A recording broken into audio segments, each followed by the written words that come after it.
আমাদের দেশ এখন একটা ক্রান্তি কাল অতিক্রম করছে। ৭১-এর পরাজিত শক্তি যারা আমাদের দেশ, আমাদের সংস্কৃতি, আমাদের সাহিত্য, আমাদের শিল্প ধ্বংস করতে চেয়েছিল, তারা পারেনি, ব্যর্থ হয়েছে। আমরা মহান মুক্তিযুদ্ধের মাধ্যমে ৯ মাস রক্তক্ষয়ী যুদ্ধের মাধ্যমে আমরা আমাদের সার্বভৌমত্ব, আমাদের দেশ রক্ষা করেছি, পেয়েছি বঙ্গবন্ধুর মাধ্যমে। সেই ৭১-এর পরাজিত শক্তি এখন আবার সক্রিয় হয়েছে। আমি যদি একটু পেছনে যাই, ২০২৪-এর ৫ই অগাস্ট, ৮ই অগাস্ট ক্ষমতা দখল করে বঙ্গশত্রু ইউনূস অবৈধভাবে, সে একজন ডিপ স্টেটের এজেন্ট। এই বঙ্গশত্রুর কথাটা কি ছিল? ক্লিন্টন ফাউন্ডেশনের অনুষ্ঠানে নিউ ইয়র্কে গিয়ে উনি বলেছিল, রিসেট বাটনের কথা উল্লেখ করেছিল, তারপরে মেটিকুলাস ডিজাইনের কথা বলেছে। প্যারিসে বসে আমাদের দেশ বিরোধী এই প্ল্যানিংটা হয়েছে, মেটিকুলাস ডিজাইনটা হয়েছে। ৫ই অগাস্টে প্রধানমন্ত্রী শেখ হাসিনাকে ক্ষমতাচ্যুত করা হয়, তারা অবৈধভাবে জোরপূর্বক ক্ষমতা দখল করে নেয়। আমাদের মুক্তিযুদ্ধের চিহ্ন, মুক্তিযুদ্ধ, এই রিসেট বাটন এর কথা বলে, বাটনের মাধ্যমেই বঙ্গশত্রু ইউনূস আমাদের দেশকে ধ্বংস করতে চেয়েছিল, ৭১ মুছে ফেলতে চেয়েছিল। এটা কোনোদিন সম্ভব না। ইতিহাস মুছে ফেলা যায় না, সত্যকে মুছে ফেলা যায় না।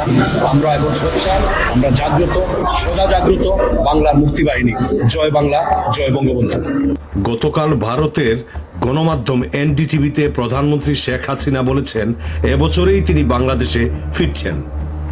এর আগে আমরা শুনেছি তিনি কাছেই আছেন, যে কোনো সময় দেশে ফিরতে পারেন, যে কোনো সময় দেশে ফিরবেন, এইসব কথা।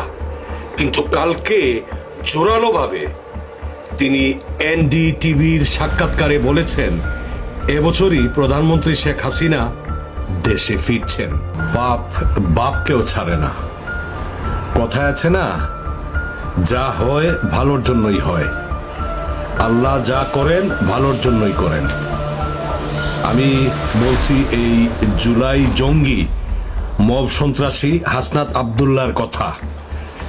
সে লন্ডনে এসছে, প্রচার করেছে, অক্সফোর্ড ইউনিভার্সিটি তাকে আমন্ত্রণ জানিয়েছে। ডাহা মিথ্যা, প্রতারণা।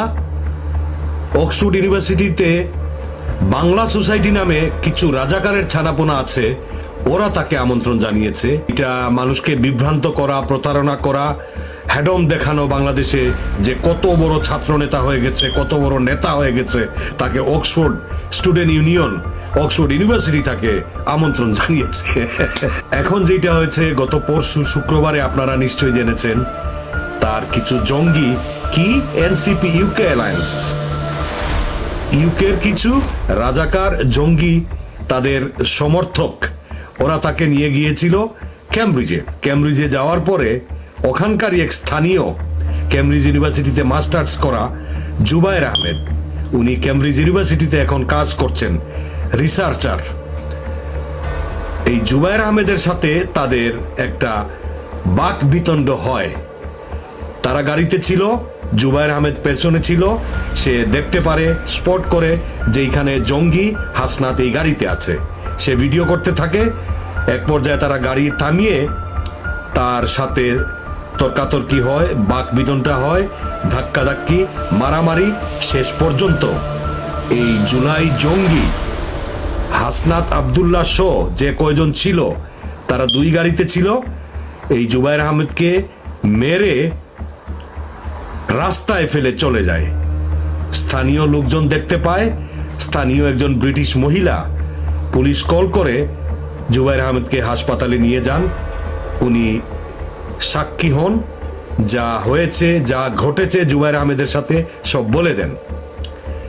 সাথে সাথে পুলিশ অ্যাকশনে নামে।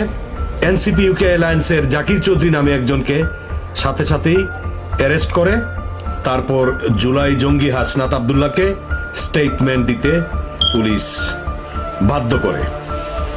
একজন সলিসিটার সাথে নিয়ে এই জঙ্গি স্টেটমেন্টটা দেয়। জুলাই জঙ্গি হাসনাত আব্দুল্লাহ এখন আন্ডার পুলিশ ইনভেস্টিগেশন। তার আগামীকালকে দেশে যাওয়ার কথা ছিল। আমি যদ্দূর জানি সে এখন যেতে পারবে না, কারণ পুলিশ ইনভেস্টিগেশন শেষ হয় নাই। পুলিশ ইনভেস্টিগেশন শেষ না হওয়া পর্যন্ত সে যেতে পারবে না। প্রবাসী বাঙালিরা তার বিরুদ্ধে ব্রিটিশ পুলিশের কাছে মামলা করেছে 2024-এর 5ই অগাস্টের সব ভিডিও ফুটেজ তথ্য দিয়ে যে সে একজন সন্ত্রাসী কর্মকাণ্ডে লিপ্ত, হি ইজ এ টেররিস্ট। সে এই দেশে আসলো কিভাবে? এই দেশে টেররিস্টদের কোনো জায়গা নেই।